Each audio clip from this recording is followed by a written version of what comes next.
दोस्तों 2024 उप विधानसभा चुनाव को लेकर सारी पार्टियां जो है दमखम के साथ मैदान में उतर गई हैं। और आपको बता दूं कि बहुजन समाज की जितनी सारी पार्टियां हैं मैदान में उतर कर अपने अपने दावे पेश कर रही है। इस कड़ी में आपको बता दूं कि देखिए बहुजन समाज पार्टी जो कभी भी उपचुनाव जो है नहीं लड़ी थी, वो भी जो है अब उपचुनाव मैदान में कूद गई है। इसके अलावा आपको बता दूं कि चंद्रशेखर आजाद की जो पार्टी है आजाद समाज पार्टी जो है वो भी चुनाव कूद गई है।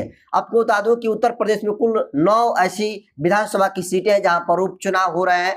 बिहार में 4 ऐसी सीटें हैं जहां पर जो है उपचुनाव हो रहे हैं। लेकिन देखिए बहुजन समाज पार्टी और आजाद समाज पार्टी दोनों पार्टियों के दोस्तों रिजल्ट क्या होंगे, विधानसभा में किसको कितने प्रतिशत वोट मिलेंगे, ये वोट पड़ने से पहले, नतीजा आने से पहले सबको ये रिजल्ट को पता है कि सच्चाई क्या है। दोस्तों इस सच्चाई को सबको एक्सेप्ट करना पड़ेगा कि देखिए जो चंद्रशेखर आजाद है, जो बहन कुमारी मायावती जी हैं, किस तरीके से समाज में एक दूसरे को हराने का काम कर रहे हैं, आज की इस वीडियो में बताऊंगा। और सारे जो विधानसभा है उन सारे विधानसभाओं के सीटों को जो है आपको समीकरण को बताऊंगा, और तब आपको समझ में आएगा दोस्तों कि जो मैं बातें कह रहा हूं उस बातों में कितना दम है और इसका क्या है सफलता का राज। क्यों बहुजन समाज पार्टी और जो आजाद समाज पार्टी इसको राजनीतिक सफलता क्यों नहीं मिल रही है और कैसे मिलेगी, आज की इस वीडियो में दोस्तों बताऊंगा। लेकिन पूरी बात विस्तार से आपको बताऊं उससे पहले नए दर्शकों को अपना परिचय दे देता हूं। नमस्कार, मैं नरेंद्र बसंत हूं और आप जनतंत्र खबर देख रहे हैं। देखिए बिहार में कुल 4 विधानसभा ऐसी सीटें हैं जहां पर उपचुनाव हो रहे हैं और बहुजन समाज पार्टी और आजाद समाज पार्टी ने भी प्रत्याशी उतारे हैं। आपको बता दूं कि जो 4 सीटों पर बिहार में विधानसभा का उपचुनाव हो रहे हैं उसमें रामगढ़ है, तरारी विधानसभा है, इमामगंज है और बेलागंज है। जिसमें आपको बता दूं कि इमामगंज और बेलागंज जो है गया में 2 विधानसभा सीटें हैं। अगर दोस्तों आपको बता दूं कि देखिए बहुजन समाज पार्टी जो है रामगढ़ जो उपचुनाव है, रामगढ़ विधानसभा का उपचुनाव है, दमखम के साथ चुनाव लड़ रही है। और बीएसपी ने प्रत्याशी बनाया है रामगढ़ से सतीश कुमार उर्फ पिंटू यादव को। ये पिंटू यादव दोस्तों यादव समाज से आते हैं और इनके जो चाचा थे जिनका नाम अंबिका यादव है, पिछले विधानसभा के चुनाव हुए थे तो मात्र 120 वोटों से हार गए थे। और ये उनको गलत तरीके से फंसाकर जो उनके एनडीए का है कि नहीं, जो वो वोट पड़े हैं अंबिका यादव को फर्जी वोट पड़े हैं और रिकाउंटिंग कराई गई तो दोस्तों आपको बता दूं कि जगतानंद विजयी हुए। तो आपको बता दूं दोस्तों कि देखिए सतीश कुमार जो कि बीएसपी से कैंडिडेट बनाया गया है रामगढ़ विधानसभा के उपचुनाव में, उसी सीट से आपको बता दूं कि आजाद समाज पार्टी चंद्रशेखर आजाद की पार्टी जो है प्रत्याशी उतारी है रिंकी कुमारी वाइफ ऑफ राजकुमार कुशवाहा। हालांकि अभी इनका रद्द कर दिया गया है और अगला जो है कोई भी व्यक्ति हो सकता है कि इनका जो कैंडिडेट बनाए गए थे, प्रत्याशी बनाया गया था, इनकी जो है उम्मीदवारी है रद्द कर दी गई है। और आपको बता दूं कि राजकुमार कुशवाहा को इतारा गया था आजाद समाज पार्टी के द्वारा। इसके अलावा आपको बता दूं देखिए इंडिया अलायंस आरजेडी के जो समर्थित उम्मीदवार है, इंडिया अलायंस के समर्थित जो उम्मीदवार है अजीत कुमार सिंह है, राजपूत समाज से आते हैं, जगतानंद के बेटे हैं। और जो सुधाकर सिंह है जो बक्सर संसदीय क्षेत्र के सांसद हैं उनके भाई हैं। इसके अलावा आपको बता दूं कि बीजेपी से प्रत्याशी हैं, एनडीए के समर्थित प्रत्याशी हैं अशोक कुमार सिंह, ये भी जो है राजपूत जाति से आते हैं। तो दोस्तों आप एनडीए और इंडिया को समझेंगे तो देखिए इंडिया अलायंस ने जो अजीत कुमार सिंह राजपूत को उतारने का काम किया है। इसके अलावा एनडीए में जिस प्रत्याशी को उतारा वो भी राजपूत जाति से आते हैं। तो जाहिर सी बात है दोस्तों कि यहाँ पर सवर्ण वोट बट रहा है और ये सवर्ण वोट बट रहा है तो इसका सीधे तौर पर फायदा जो है बहुजन समाज पार्टी और आजाद समाज पार्टी को होने वाली है। लेकिन देखिए बहुजन समाज पार्टी और आजाद समाज पार्टी एक साथ होगी तो कहीं ना कहीं ये सीटें निकल जाती। लेकिन अब यहाँ पर दोस्तों पेच यहाँ पर ऐसे फंस जा रहा है कि देखिए जो बहुजन समाज पार्टी के प्रत्याशी सतीश कुमार उर्फ पिंटू यादव बनाए गए हैं, ये बीएसपी के उम्मीदवार तो है लेकिन आजाद समाज पार्टी के जो उम्मीदवार है काफी हद तक जो पिंटू यादव है इनको प्रभावित करेंगे। क्योंकि अगर दोस्तों देखेंगे तो सवर्ण वोटों का बंटवारा हो जा रहा है और इसका सीधे तौर पर फायदा जो है बीएसपी को मिलने वाला है और आजाद समाज पार्टी को मिलने वाला है। लेकिन कहीं ना कहीं ये अलग अलग बट कर लड़ेंगे जिसके सबसे फायदा जो है थर्ड फ्रंट को होगा और यही सबसे बड़ा दोस्तों नुकसान है। और ये सिर्फ एक जो है विधानसभा की बात नहीं है, लोकसभा की बात नहीं है, आपको कुछ पीछे भी हिस्ट्री को आपको दिखाऊंगा। उसके अलावा आपको बता दूं दोस्तों कि तरारी विधानसभा सीट जो कि भोजपुर जिले में आती है, यहाँ से बीएसपी ने उम्मीदवार बनाया है सिकंदर कुमार कुशवाहा जी को। उसके अलावा आपको बता दूं कि आजाद समाज पार्टी ने भी प्रत्याशी उतारा है, सिकंदर कुमार, ये भी कुशवाहा जाति से आते हैं। उसके बाद आपको बता दूं कि इंडी अलायंस के जो है माले के खाते में गया इंडिया अलायंस का ये जो सीट है, और राजू यादव जो है बनाया गया यहाँ पर प्रत्याशी। इसके अलावा आपको बता दूं कि बीजेपी सुनील पांडे के बेटे हैं विशाल प्रशांत को जो है कैंडिडेट बनाया गया है। लेकिन जरा सोचिए दोस्तों, चाहे आप बिहार की रामगढ़ की सीट देख लें या फिर तरारी विधानसभा की सीटें देख लें, इन दोनों सीटों के मात्र से ही आप पूरे बिहार भर के जितने सारे 4 सीटों पर उपचुनाव हो रहे हैं समीकरण को समझ सकते हैं। सीधे तौर पर फायदा दोस्तों आपको बता दूं कि अभी हाल ही में हरियाणा का चुनाव हुआ और बीएसपी जितने चुनाव से हारी उतने ही चुनाव आजाद समाज पार्टी को मिले। तो जरा सोचिए बीएसपी का वोट कौन काट रहा है। मैं ये नहीं कह रहा हूं कि आजाद समाज पार्टी काट रही है, क्योंकि अगर हम पीछे इतिहास को देखें तो देखिए अभी हाल ही में चुनाव हुए राजस्थान के विधानसभा का चुनाव जिस तरीके से हुआ, मध्य प्रदेश में जिस तरीके से विधानसभा के चुनाव संपन्न हुआ, अगर दोस्तों राजस्थान के विधानसभा के चुनाव को देखेंगे तो जितनी आजाद समाज पार्टी को वोटें मिली, जितनी वोटों से आजाद समाज पार्टी के कैंडिडेट हारे, उतने ही वोट बहुजन समाज पार्टी को मिले थे। तो सीधे तौर पर अगर दोस्तों समझे तो राजस्थान हो या फिर मध्य प्रदेश हो, जितना वोट से आजाद समाज पार्टी हारी उतने वोट से जो है आप उतना ही वोट बहुजन समाज पार्टी को पड़ा था। तो आप समझ जाइए कि अगर बहुजन समाज पार्टी और आजाद समाज पार्टी मिलकर राजस्थान में चुनाव लड़ी होती, मध्य प्रदेश में चुनाव लड़ी होती, तो आज दोस्तों बहुजनों की सरकार राजस्थान और विधानसभा में होता, राजस्थान और मध्य प्रदेश में होता। इसके अलावा आपको बता दूं दोस्तों कि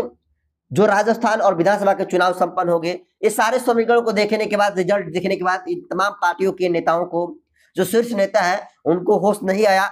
और जो हरियाणा का चुनाव हुआ और हरियाणा का चुनाव का दोस्तों जिस तरीके से रिजल्ट आया, बीएसपी कई ऐसे सीटें हैं जहां पर बहुत कम मार्जिन वोट से जो है रनिंग की है। आपको बता दूं कि बहुत कम मार्जिन वोट से हारने का काम किया है, और बीएसपी उतने ही वोट से हारी है जितना वोट आजाद समाज पार्टी के कैंडिडेट को पड़ा है। तो जरा सोचिए आप कि क्या आजाद समाज पार्टी या फिर बहुजन समाज पार्टी एक दूसरे के वोट को काट रही है?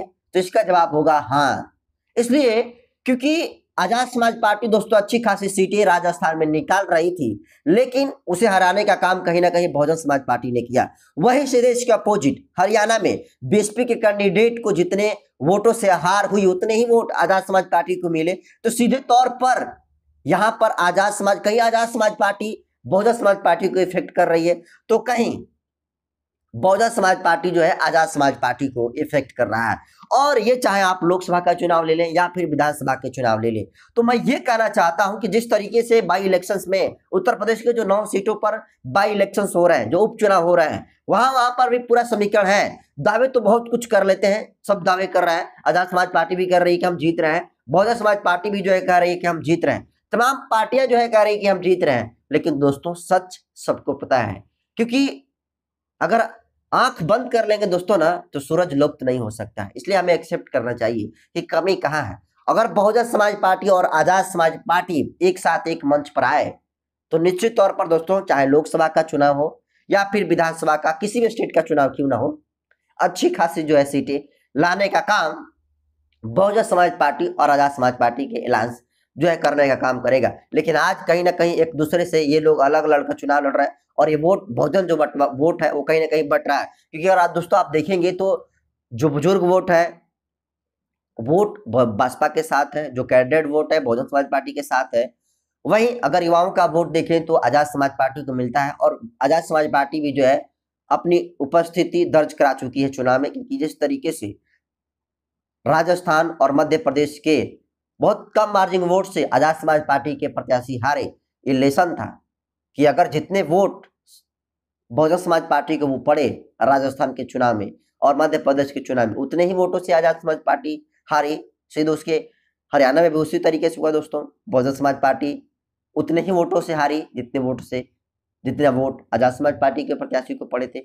तो सीधे तौर पर समझिए कि आज कहीं ना कहीं बहुजन समाज पार्टी हार रही है, तो उसकी कहीं ना कहीं रिस्पॉन्सिबिलिटी बहुजन समाज पार्टी के शीर्ष नेतृत्व को जाता है। आज आजाद समाज पार्टी को कहीं ना कहीं राजनीतिक सफलता हासिल नहीं हो रही है, तो कहीं ना कहीं उसके शीर्ष नेतृत्व की कमी है। और मैं तो सीधे तौर पर यह कहूंगा दोस्तों कि जब तक बहुजन समाज पार्टी और आजाद समाज पार्टी एक मंच पर नहीं आती है, तब तक आप सोशल मीडिया पर चाहे कुछ भी लिखकर दिल को सांत्वना दे लें कि हमारा प्रत्याशी इतने वोटों से जीत रहा है, हम ये विधानसभा की सीटें जो है इतने वोटों से निकाल रहे हैं, लेकिन रिजल्ट सबको पता है कि सच्चाई सबको पता है कि रिजल्ट क्या होगा। इसलिए दोस्तों, राजनीतिक सफलता को हासिल करने के लिए इन दोनों नेताओं को एक साथ एक मंच पर आने की बहुत ही जरूरत है और समय की मांग है। अगर बहुजन समाज पार्टी के सुप्रीमो बहन कुमारी मायावती जी और आजाद समाज पार्टी के संस्थापक चंद्रशेखर आजाद जी एक मंच पर नहीं आते हैं,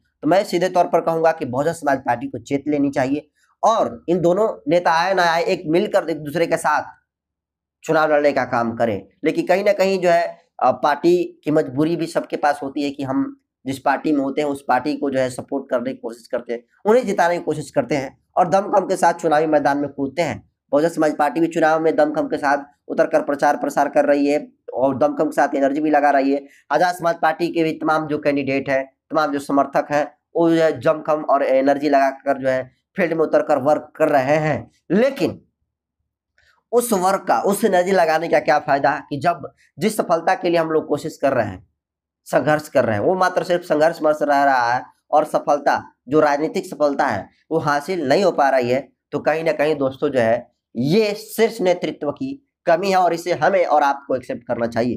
क्योंकि आज बीजेपी कहीं ना कहीं जीत रही है तो बहुजन समाज पार्टी की कहीं ना कहीं देन है, आजाद समाज पार्टी की कहीं ना कहीं देन है। क्योंकि जरा सोचिए, रामगढ़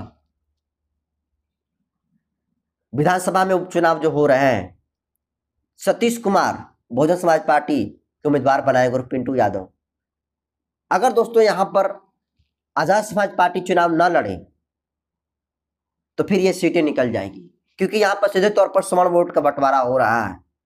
वही दोस्तों, अगर आप तरारी विधानसभा को देखेंगे तो सिकंदर कुशवाहा बनाए गए हैं बहुजन समाज पार्टी से प्रत्याशी और आजाद समाज पार्टी से भी सिकंदर कुशवाहा को ही उतारा गया है। तो जरा सोचिए, एक विधानसभा पर जहां आजाद समाज पार्टी बहुजन समाज पार्टी को इफेक्ट कर रही है, वहीं दूसरी जो है सीटों पर बहुजन समाज पार्टी आजाद समाज पार्टी को इफेक्ट कर रही है। लेकिन सवाल ये है कि आखिर कब तक ये दूसरे को जो है इफेक्ट करते रहेंगे। आखिर ये दो पार्टियां हैं, दोनों एक दूसरे को तो हराने के लिए तो नहीं आई है मार्केट में, कहीं ना कहीं राजनीतिक सफलता को हासिल करने के लिए आई है। और जिस विचारधारा की बात बहुजन समाज पार्टी करती है, बाबा साहब भीमराव अम्बेडकर, फूले पेरियार की बात करती है, बहुजन महापुरुषों की बात करती है, मिशन की बात करती है, सेम वही बात आजाद समाज पार्टी भी करती है, चंद्रशेखर आजाद भी करते हैं। लेकिन आज कहीं ना कहीं बहुजन समाज पार्टी की ये दो पार्टी अलग अलग चुनाव लड़ रही हैं, वो चाहे लोकसभा का चुनाव हो या फिर विधानसभा के चुनाव हो। दावे सबके हैं, सबके अपने अपने घोषणा है, लेकिन सच्चाई तो दोस्तों ये है कि हम कितने भी दावे कर लें, दावों में कितना भी दम लगा लें, लेकिन सच्चाई और रिजल्ट सबको पता है कि जिस दिन रिजल्ट आएगा उस दिन क्या आएगा। इसलिए दोस्तों अभी जरूरत है कि चेत जाए, क्योंकि बिहार में 2025 में विधानसभा के चुनाव होने वाले हैं। वहीं आपको बता दूं कि उत्तर प्रदेश में 2027 में विधानसभा के चुनाव होने वाले हैं और ये सबसे परीक्षा का समय है। और ये 25 का अगर चुनाव विधानसभा का आजाद समाज पार्टी और बहुजन समाज पार्टी चूक जाती है तो फिर समझिए कि कभी भी सत्ता वापसी नहीं हो सकती है। इसके अलावा दोस्तों, जो 2027 में उत्तर प्रदेश में चुनाव होने वाला है, देश का सबसे बड़ा प्रदेश है, और ये पार्टी एक मंच पर नहीं आती है, तो मानकर चलिए कि बिहार के बाद 27 में जो उत्तर प्रदेश में विधानसभा के चुनाव होने वाले हैं, सबसे ज्यादा नुकसान जो है दलितों को होगा। एट्रोसिटी का जिस तरीके से ग्राफ बढ़ रहा है, दलित एट्रोसिटी का जिस तरीके से ग्राफ बढ़ रहा है, वो ग्राफ जो और तेजी से बढ़ेगा। क्योंकि सोचिए, अगर आप किसी चुनाव में राजनीतिक सफलता हासिल नहीं करते हैं, आपको राजनीतिक असफलता हासिल हो जाती है, तो आप 5 साल पीछे चले जाते हैं और 5 साल आप सड़कों पर उतर कर संघर्ष करने का काम करते हैं। आपके लोगों के साथ जुल्म जाती होती है, हाथी पर खड़े लोगों को मारा पीटा जाता है, और ये बखूबी आप तमाम दर्शक समझते हैं, लेकिन नेता कम समझेंगे इस बात को, ये बहुत बड़ा सवाल है। फिलहाल जिस तरीके से उपचुनाव हो रहा है, आजाद समाज पार्टी कह रही है कि हम सीटें जीत जाएंगे, बहुजन समाज पार्टी कह रही है कि हम सीटें जीत जाएंगे, जो इंडिया अलायंस के समर्थित उम्मीदवार हैं वो कह रहे हैं कि हम जीत जाएंगे, जो एनडीए के उम्मीदवार हैं वो कह रहे हैं कि हम जीत जाएंगे। लेकिन दोस्तों सच्चाई ये है कि जब तक बहुजन समाज पार्टी और आजाद समाज पार्टी एक साथ एक मंच पर आकर चुनाव नहीं लड़ेगी, तब तक कभी एनडीए जीतेगी, कभी इंडी अलायंस के समर्थित उम्मीदवार जीतेंगे। लेकिन जिस तरीके से जिस दिन अगर आजाद समाज पार्टी और बहुजन समाज पार्टी मिलकर चुनाव लड़ गई, ये मानकर आप चलिए कि उस दिन केंद्र में भी बहुजनों की सरकार होगी और स्टेट में भी बहुजनों की सरकार होगी। और ये बात एक आम आदमी भी समझता है, लेकिन क्या वजह है कि जो शीर्ष नेतृत्व है यानी बहुजन समाज पार्टी के सुप्रीमो बहन कुमारी मायावती जी समझ नहीं पा रही है, या फिर चंद्रशेखर आजाद जो है नहीं समझ पा रहे हैं। खैर इसकी क्या है पहली, ये तो यही लोग जाने। लेकिन अब समय की मांग है कि दोनों एक साथ एक मंच पर आए,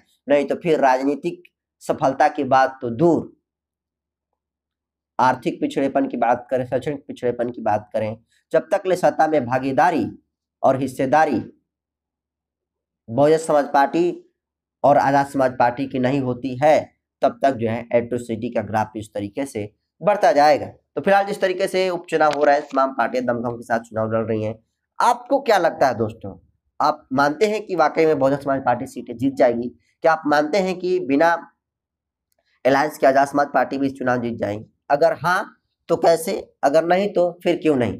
और हम जो बात बताए इस बात से आप कितना सहमत है, कमेंट कर दीजिए। वीडियो जनतंत्र खबर के यूट्यूब चैनल पर देख रहे हैं तो चैनल को सब्सक्राइब कर लीजिए, फेसबुक पेज पर देख रहे हैं तो पेज को फॉलो कर लीजिए।